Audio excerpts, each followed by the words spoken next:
What is the general consensus amongst the talent in WWE regarding payoffs for pay-per-views now that the network has launched? I understand things are a little different now, that the company is no longer relying on the traditional pay-per-view model. Was it made clear to you how you would get your cut? Were the talent satisfied with this? Well, I got cut before they discussed the cut, so I don't know. It's not my era anymore. My pay-per-view days were over when that stuff changed. Matthew Forcina from 411 Mania, are you allowed to discuss how WWE contracts are structured now? This isn't a how much you make question, but more a general inquiry as to what percentage of the compensation from pay-per-view TV and merch and the like versus the downside, and what sorts of percentage of those sources WWE gives to talent. It's not grammatically correct, but I think I know what he's going through there. The contract's pretty straightforward. I think it was Kevin Nash who, I think him and Hogan set up the contract structure the way it is now. Unfortunately, whether it's your idea or their idea, they maintain intellectual property. I don't always necessarily agree with it, but that's the contract I signed. So if you come up with a great concept and something that, in my case, like, the Funkasaurus or Brodus Clay is actually me saying thank you to Snoop for letting me go back. So it's one of those things, but like, under the contract, any intellectual property belongs to them. So, and you get compensated. And the argument is, well, you wouldn't have got the numbers you've gotten had it not been for the WWE putting it out there. So, but let's take a WrestleMania, for example, right? Okay. Where you're going to get a bonus. Okay. With the network now, would you suspect, I know you're not there anymore, would you suspect that the guys are still getting a bonus? Is it a smaller bonus? Or because it's not a separate income stream for the company, it's all tied into that $9.99 a month, that the bonus structure has changed? Again, not being a part of the process anymore, but I would imagine it's one of those things where if it's a constant flow at a lesser number, then at the end of the year, the number should be the same. Okay. That's would be my guess. I guess it would go into buy rates and how many people are actually holding. Like, you take that $9.99 and let's say, just spitball, let's say pay-per-views in the course of the year generates, let's say, $75 million.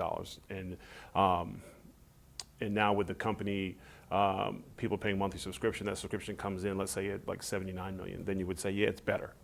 But it just depends on how many people actually belong to the network. So they're factoring in subscribers. I would imagine you would okay. get, like, you're getting a little bit now. Maybe the pay increase would be higher across the board, so maybe you won't have the super huge big payday anymore. But you're making more. But you'd still make more over time. That's what, in terms of good business, that's what I would think. But again, I wouldn't know.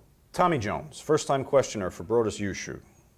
When you're given what could be foreseen as a lifelong mid-card gimmick, i.e. Santino, Fandango, comedic gimmicks, is there a sense of fear regarding saying no? Is the feeling in the back that it's better to attempt to get any gimmick over out of fear of losing one's position? And have you personally seen anyone get buried or worse for standing up to a lackluster character? Okay, so it goes back to the discussion you had with Dusty, where he said, try it. Well, again, it's entertainment. And that's, you're given an opportunity to entertain, and what becomes of it, you're supposed to be an actor, you're supposed to be an athlete. Like, that's what it is to be a sports entertainer. So you're given a character. It's just like you audition, because I'm doing movies and stuff now. And I'm playing a different character in this one I'm shooting in August, opposed to like the one I'm doing in January. That was this is what you're given. Can you make this work? As a performer, as an entertainer, you want to make it work. The stigma things like, hey, we're going to put you on TV, give you an opportunity to perform. I think a lot of these guys get things confused with tough and badass and things like that. That's not what the WWE is. That's not what wrestling was. Even the big heels back in the day were cowards. That was their character. They cheated to win. They did things to make you hate them. So I guess in that thing, it's like, well, I always have to cheat to win, so it sucks, and then eventually the good guy beats me at the end.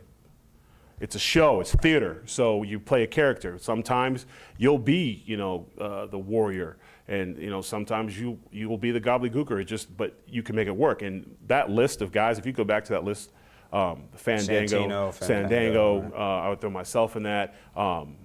Sandow, that shows great range in the fact that Santino was a legit judo champion.